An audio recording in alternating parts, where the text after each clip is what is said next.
Hello everyone. अभी थोड़ा सा पहले इस वीडियो को बनाना था लेकिन लेट हो गया है। पता नहीं अपलोड कितना देर में होगा। अब तो इस वीडियो को बनाने में थोड़ा लेट हो गया, मुझे 3 बजे करीब में ही बना देना था। अब बेटा ये मैथमेटिक्स का स्टैंडर्ड पेपर है, जैसे कि आप देख सकते हैं मैथमेटिक्स स्टैंडर्ड पेपर है। और ये सेट जो है इसका, जो सेट दूसरा सेट है ये, ठीक है। तो मुझे जो सेट अवेलेबल हो पाया है मैं उसका वीडियो बना रहा हूँ। इस वीडियो में केवल एमसीक्यू होगा, इसके बाद सब्जेक्टिव और फिर मतलब सेक्शन बी सी और डी फिर अपलोड कर दिया जाएगा, ठीक है।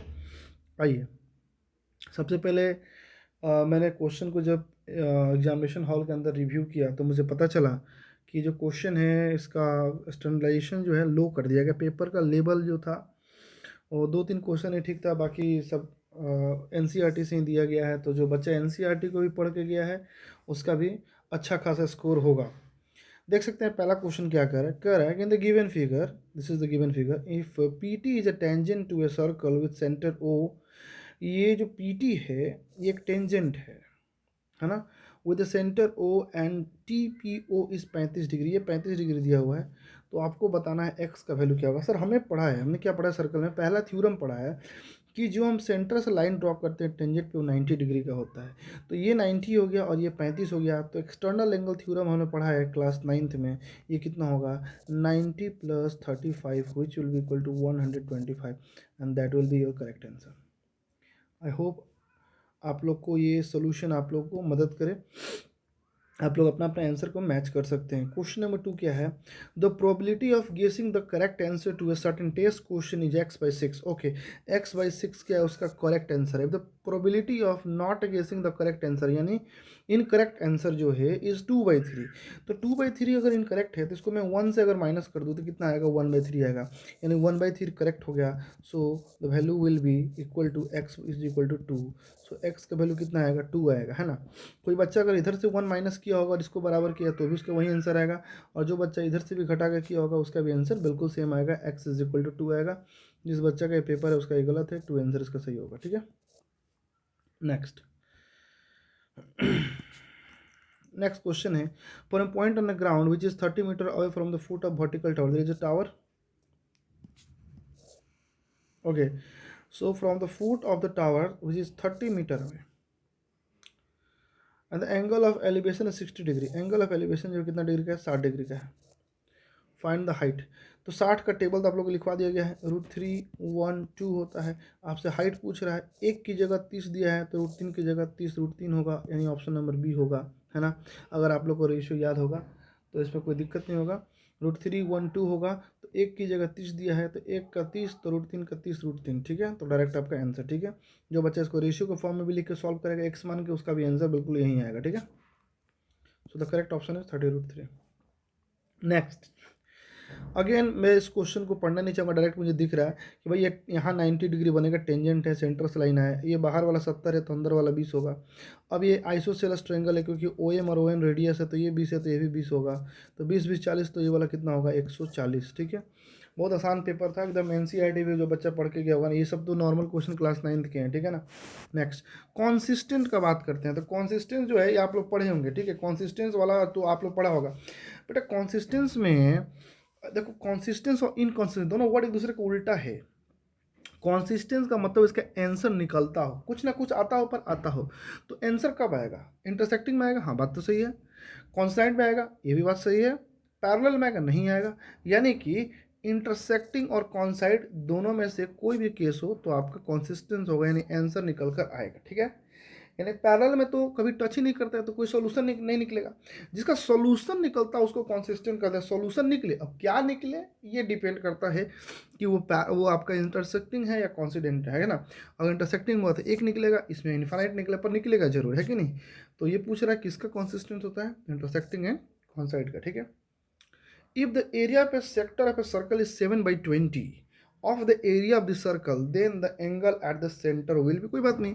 तो टोटल जो एंगल होता है किसी भी सर्कल का, जब पाई चार्ट हम बनाते हैं कितना होता है, 360 होता है। और उसका 7/20वां भाग, तो 7/20वां भाग गुना करें 20 से कर कितना आएगा, 2 से 18, और 18 से 126, है कि नहीं।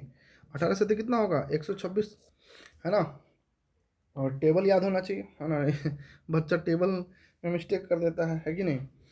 और ये पेपर जो था ओवरऑल मैं कहना चाहता हूँ कि मतलब स्टैंडर्ड जो नहीं कहना चाहिए, क्योंकि कहीं बोर्ड वाले वीडियो देखेंगे तो कहेंगे टीचर ज़्यादा बोल रहे हैं, है ना। स्टैंडर्ड जो वर्ड है ना, उसका स्टैंडर्ड गिरा दिया है पेपर, ठीक है ना। स्टैंडर्ड लाइक छोड़ा नहीं है ना। इससे अच्छे स्तर के क्वेश्चन जो होते हैं स्कूल के इंटरनल एग्जामिनेशन में होते हैं। यहाँ देखिएगा correct. If a digit is chosen at the random from the digit 1 to 9, then the probability that this digit is an odd prime number, not only prime number, we're talking about odd prime number, and even number नहीं आएगा इसके अंदर। तो देखिए sir, ये 1 नहीं होगा, 2 नहीं होगा, 3 is a prime number which is an odd, 4 तो प्राइम है ही नहीं, 5 6 है नहीं, 7 8 है नहीं, और 9 भी प्राइम नहीं है। सो 3 डाटा है, टोटल कितना है 3, आउट ऑफ 1 2 3 4 5 6 7 8 9, 9 में 3 डाटा है, तो 3/9 that will equal to 1/3 which will be option number A. Next, थोड़ा फास्ट हो रहा हो तो वीडियो को पॉज करके फिर समझ लेंगे। If the diagonal of a quadrilateral divide each other proportionally then it is a, अब बताओ क्वाड्रिलेटरल क्लास 10th में कहाँ पढ़ना है? क्लास 10th में नहीं पढ़ना है, क्लास 10th में एक ही जगह पढ़ना है क्वाड्रिलेटरल, वही ट्राइंगल के अंदर। और ट्राइंगल के अंदर कौन सा फिगर के बारे में डिस्कस करना था, मैं आप लोगों को फिर से दिखाई देना चाहता हूँ।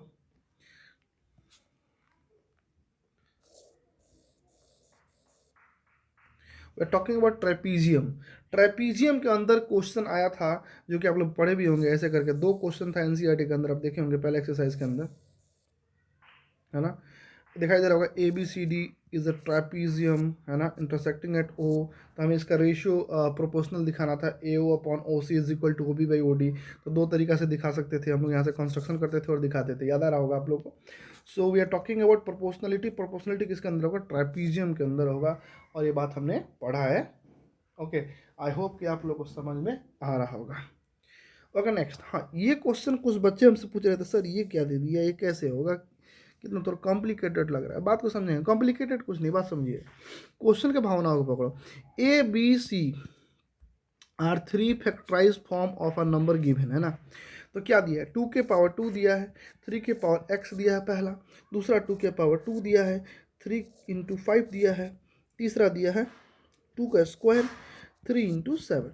देखो पेपर बहुत लो लेवल का था, ठीक है, इसमें आपको चिंता करने की आवश्यकता नहीं, बस स्मूथली बनाते जो सब बन जाएगा। अब मुझे एलसीएम की बात करें, अब एलसीएम बताओ, पहला चैप्टर से एलसीएम क्या था, हम ना मैक्सिमम पावर लेते थे, तो 2 का मैक्सिमम पावर कितना है? 2 है, तो लिखेंगे 2 के पावर 2। सर हमें जो 3 का नहीं पता, तो 3 को छोड़ देते हैं, हम 3 को छोड़ देंगे सर, 3 को हमको नहीं पता क्या मैक्सिमम पावर होगा। Let suppose the maximum power will equal to x। और 5 और 7 जो बच गया उसको ले लेते हैं। अब कितना बच्चों को ये कन्फ्यूजन होता है कि सर 5 और 7 तो कॉमन है ही नहीं। बेटा 5 और 7 कॉमन है, क्योंकि मैं इसके बगल में लिख सकता हूँ 7 के पावर 0, इसके बगल लिख सकता हूँ 5 के पावर 0, यहाँ भी लिख सकता हूँ 5 के पावर 0, 7 के पावर 0। और अब मैक्सिमम पावर 5 और 7 हुआ कि नहीं हुआ? तो इसको मान लिया जाता है कि ऑलरेडी मैक्सिमम पावर होता है, ठीक है। तो अब मैं इसको मल्टीप्लाई करूंगा, और ये जो आंसर आएगा एलसीएम वो हमारा आएगा 3780, ठीक है। तो on solving that we can have 2 के स्क्वायर 4, 3x 5 7 3780, ठीक है। तो चलो काटते हैं। सबसे पहले 7 से स्टार्ट करेंगे, कितना होगा? 7 तरीके के 7 चौक 28, 7 5 35, 7 चौक 28 540, ठीक है। 5 से काट दो, 5 एकम 5 0 8, 4 से काट दो, 4 से 4 दूनी 8, और 4 7 28 27। अब यहाँ 3x है और 27 को हम 3 क्यूब लिख सकते हैं। तो on comparing base power will be equal to the value of x will be equal to 3। क्या हार्ड था? कोई हार्ड नहीं था, सिंपल थ्योरी था, सिंपल कॉन्सेप्ट था, अगर पढ़े होते तो सॉल्व हो जाता। ये क्वेश्चन थोड़ा कुछ बच्चों को थोड़ा डिस्टर्ब किया था, है ना। नेक्स्ट, ऐसे एग्जाम हॉल में कभी भी टीचर से नहीं पूछना चाहिए, है ना। बच्चे एग्जाम हॉल में पूछने लगते हैं सर ये कैसे बनेगा, ये क्या कह रहा है ना। आपको बस चुपचाप से बनाना है ना। खैर कोई नहीं। Next, 2 coins are toss simultaneously, ये क्वेश्चन मैंने कराया है अपने क्लासों में कितने बार। The probability of getting at most 1 tail. देखो एट मोस्ट इस बात को समझो, 1 टेल का बात नहीं है। अच्छा 2 कॉइन्स को टॉस करने तो क्या क्या पॉसिबिलिटी होगा sir? Double tail, double head, tail head, head tail, ये 4 पॉसिबल हमारा क्राइटेरिया बन के आएगा, है ना सर। जरा बात को समझते हैं, क्वेश्चन क्या है। क्वेश्चन एक टेल का बात नहीं कर रहा है, अगर एक टेल की बात करता तो 1 2 3, ये कह रहा है कि मैक्सिमम जो हो ना, मैक्सिमम एक टेल हो, तो ये वाला डाटा इससे बाहर हो जाएगा। यहाँ मैक्सिमम 2 टेल है, तो 2 ही पॉसिबल है और टोटल 4 था, that means 1/2 will be the correct answer. यहाँ बच्चा कभी कभी फंस जाता है, एट मोस्ट का मतलब नहीं, तो ग्रामर पढ़िए, क्या कर सकते हैं। नेक्स्ट, अब ये क्वेश्चन देखिए, अगर मैं इस क्वेश्चन की बात करूँ तो इसका स्तर जो है क्लास 5-6 का स्तर है। क्लास 6 में एवरेज चैप्टर में ये सब चीज़ पढ़ना है ना। ये जो क्वेश्चन का स्तर है, यहाँ मीन की जगह एवरेज लिखा रहता था, तो मीन मतलब जनरली एवरेज ही होता है। If the mean of 5 observation x, x2, x4, x6, x8 is 11, then the value of x will be equal to, okay. So we all know that कि सबको जोड़ दे अगर हम, x के plus x plus 2, x plus 4, x plus 6 और x plus 8, इन सबको जोड़ के अगर मैं 5 से डिवाइड करूँ तो 11 के बराबर आएगा, यही बात वो कह रहा है ना। Sum upon number is equal to mean, है कि नहीं, ये ना पढ़े हम लोगों को, ठीक है। तो हम इस 5 को उधर भी भेज सकते हैं, तो ये 55 हो जाएगा। x को जोड़ेंगे तो 1 2 3 4 5, तो कितना हो गया, 5x हो गया। 4 2 6, 6 6 12, 12 8 20, तो ये 20 हो जाएगा, और 11 5 55 हो जाएगा। अगर 20 को उधर भेजेंगे तो माइनस होगा, तो 35 हो जाएगा, और 5 से भाग देंगे 35 को, तो 7x का वैल्यू निकल कर आएगा। So the value of x will be equal to 7, which is option number B, है ना।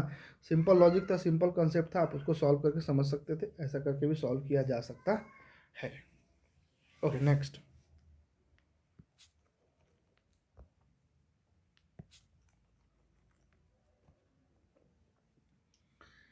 चलिए सर, कुछ और इसका कुछ शॉर्टकट नहीं हो सकता? बिल्कुल शॉर्टकट हो सकता है, जरा ध्यान देखिए। हम इसको भाई ऑप्शन सॉल्व कर सकते थे। मीन का मतलब बीच वाला होता है, तो बीच में x प्लस 4 है, तो x प्लस 4 11 के बराबर कब होगा, जब x का वैल्यू 7 होगा, तभी ना होगा। अगर 4 पुट करेंगे तो 8 होगा, 7 पुट करेंगे तो 7 4 11 हो गया कि नहीं हो गया, तो डायरेक्ट भी आंसर आ जाएगा विदाउट सॉल्विंग, ठीक है। लेकिन मैं जनरली शॉर्टकट बताता नहीं हूँ, अभी मैं आप लोगों को बता दिया क्योंकि अब एग्जाम बीत चुका है, वरना मैं क्लास में जनरली शॉर्टकट नहीं बताते हैं, बताते हैं तो बच्चे उसी को अप्लाई करने लगते हैं, तो नॉलेज का डेवलपमेंट कैसे होगा।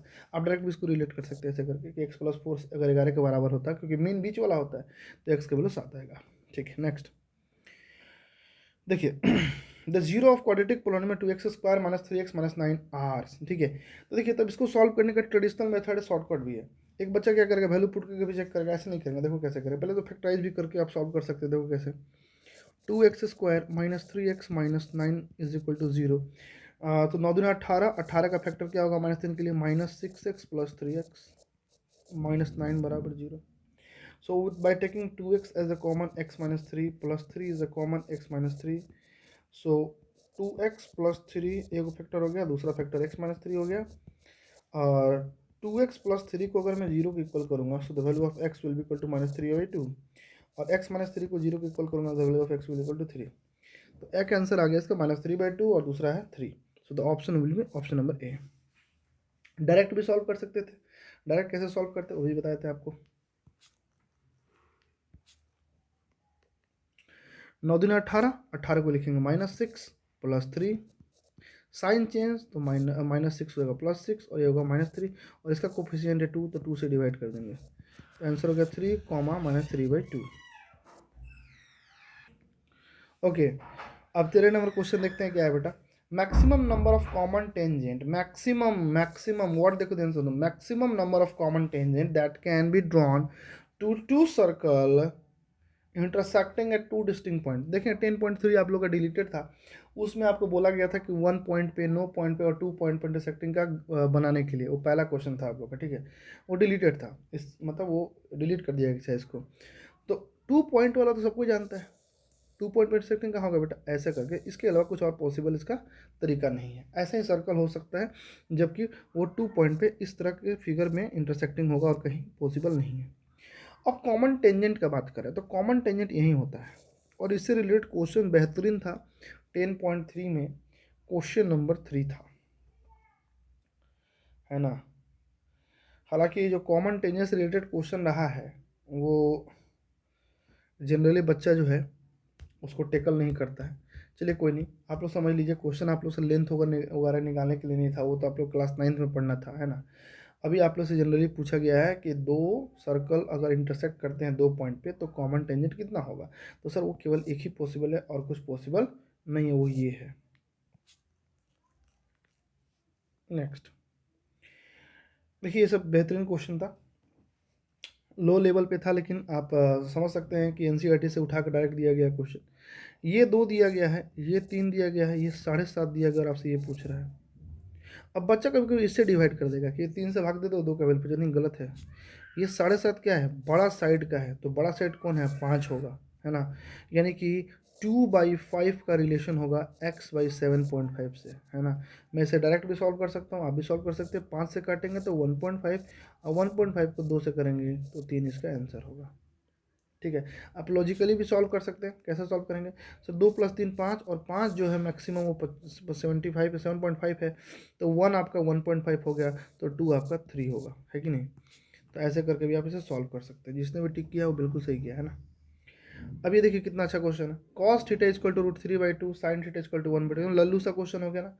तो भाई √3/2 का बस हमको थीटा देखना है, कितना पे होगा, कितना पे होगा थीटा √3/2, तो सर सिंपल है, ये 60 डिग्री पे होगा, सॉरी 30 डिग्री पे होगा। ये कितना पे होगा, ये भी 30 डिग्री पे होगा, तो 30 + 30 तो यहाँ पे करना है तो 60 हो गया, और 10 60 का वैल्यू √3 होता है, बिल्कुल सही है। गिवन HCF इज इतना, LCM इज इतना इंटू के, द वैल्यू ऑफ के विल बी, बहुत अच्छा है। देखिए, तो हमने पढ़ा है कि 2 नंबर में first number into second number is equal to LCM into HCF। तो ये हमारा क्वेश्चन क्रिएट हो गया। अब तो आसान हो गया, सिंपल कैसे सर, 252 से ये कट के 10 बार में, एक जीरो से एक जीरो उड़ गया। अब मुझे 4 से इसको डिवाइड करना है, तो कितना बार में आएगा, 1650 बार में कट जाएगा। वैल्यू ऑफ के विल भी 1650, बिल्कुल सही, जिस बच्चे ने बनाया बिल्कुल सही बनाया। नेक्स्ट, बिल्कुल एनसीईआरटी से उठा कर दिया गया, देख लीजिए क्वेश्चन, है ना। एनसीईआरटी का क्वेश्चन है sir, if the sum of first n term of an AP इतना and it's common difference is 6, then find first term. अब देखिए कितना आसान क्वेश्चन होगा, देखिए कैसे निकालेंगे। फर्स्ट टर्म निकालने के लिए हमें ज़्यादा दिमाग लगाने की जरूरत है ही नहीं। अगर मैं डायरेक्ट यहाँ पे 1 पुट कर दूँ तो 3 और 4 7 होगा, फर्स्ट टर्म डायरेक्ट 7 होगा, ये गलत दे दिया, इसने छोड़ दिया, है ना। मतलब फर्स्ट टर्म निकालने के लिए आप डायरेक्ट 1 पुट कर दो यहाँ पे n का वैल्यू, क्योंकि ये सम दिया है, तो पहला टर्म का सम मतलब क्या, खुद पहला ही टर्म, तो अगर 1 पुट कर देंगे तो डायरेक्ट 7 आंसर। अगर आपको नहीं समझे, क्रॉस चेक करके इसका आंसर बताइए, तो मैं क्रॉस चेक करके आपको दिखाता हूँ। देखो, अगर मैं 1 पुट करूँगा तो 7 आएगा, 2 पुट करूँगा तो 2 2 4 4 12 12 और 8 20 हो गया। तो ये 2 टर्म का सम 20 है, तो एक टर्म 7 है तो दूसरा 13 होगा। अब देखिए 13 और 7 का डिफरेंस 6 का है कि नहीं है, जो कॉमन डिफरेंस दिया था कि नहीं दिया था, यानी कि बिल्कुल हमारा सही था लॉजिक, कि अगर 1 पुट कर देंगे तो डायरेक्ट हमारा 7 इसका आंसर आ जाएगा, जो कि इसका पहला टर्म होगा। What should be subtracted from the polynomial इतना, so that 15 is the zero of resulting polynomial। ठीक है, तो इसमें कोई दिक्कत नहीं, दो तरीके सॉल्व कर सकते थे। एक तो मुझे दिख रहा है, बाकी आप लोगों को नहीं दिखेगा। जो जनरल तरीका है वो यही कहता है कि 15 पुट कर दो, तो 15 पुट करेंगे जीरोस के लिए, तो कितना होगा, 15 का स्क्वायर 225 और 16 गुने 15, 15 15 225, 225 और 15 कितना हो गया, 240 -240 और प्लस 30, तो ये कितना हो गया, 255 - 240 कितना हो गया, 15। यानी ये 15 एक्स्ट्रा आ रहा है, 15 रिमाइंडर आ रहा है 15 पुट करने पे। तो अगर मैं 15 को माइनस कर दूँ तो मेरा रिमाइंडर 0 आएगा, है ना। और ऐसे भी मैं 15 माइनस करके दिख रहा था कि इसका आंसर 15 ही होगा। बोलो क्यों, क्योंकि अगर मैं 30 से 15 घटाता तो ये 15 आ जाता, और 15 का फैक्टराइज कर सकते थे 15 और 1 में, है ना। तो मेरा 1 फैक्टर 15, 1 फैक्टर 1 आ जाता, तो बिल्कुल सही है ना। तो 15 इसका राइट आंसर। अपना अपना सोचने का अलग अलग तरीका होता है, पर मैथमेटिक्स ओवरऑल कभी भी मेथड्स अलग हो सकते हैं, पर सोल्यूशन का आंसर जो आएगा वो हमेशा सेम आएगा। एसोसियस ओरिजिन में अपने स्कूल के सारे बच्चों को ऑलरेडी, जो भी मेरे बच्चे पढ़ते स्कूल्स में और जो कोचिंग वाले बच्चे हैं, उन सबको मैंने ऑलरेडी बोल रखा था कि एसोसियस ओरिजिन पर ध्यान दीजिएगा। जो दिखता है हो सकता है वो गलत हो, है कि नहीं। तो और थोड़ा सा ये सब क्वेश्चन के लिए प्रैक्टिस करनी थी, डायरेक्ट मुझे लगता है वो सवाल से दे दिया गया। देखिए क्वेश्चन क्या कर रहा है, in a cricket match a batsman hits a boundary 9 time out of 45, है ना। जैसे क्या हुआ कि मैं बैटिंग कर रहा हूँ, है ना, और मुझे कोई अच्छा बॉलर बॉल कर रहा है, तो मैंने क्या किया, 9 बार चौका मारे। इनडायरेक्टली बाउंड्री मतलब मैं चौका की बात कर रहा हूँ, ठीक है। तो 9 ही बार मारा ना, तो कितने बार मैंने नहीं मारा, बाकी जितना बार छूट गया उतना बार मैं नहीं मारा। तो अगर मैं मारने वाला निकालता हूँ तो 9/45, यानी कि 1/5। तो आप लोग को याद होगा जब नॉट निकालते हैं तो 1 से माइनस करते हैं, तो कितना आएगा 4/5 टाइम मैंने नहीं मारा और यही 4/5 दिया। इन शॉर्ट से बिल्कुल सही है। और रीजन दिया है कि दोनों को जोड़ने पे पी ऑफ एन इवेंट यानी प्रोबेबिलिटी ऑफ एन इवेंट और नॉट इवेंट का कितना होता है, 1 होता है। बिल्कुल सही है, उसी फॉर्मूला से तो हमने चेक किया। तो दोनों के दोनों सही है। सो क्या होगा इसका answer, both assertion and reason are true and the reason is correct explanation of the asserts, यानी कि इसका आंसर होगा ऑप्शन नंबर ए।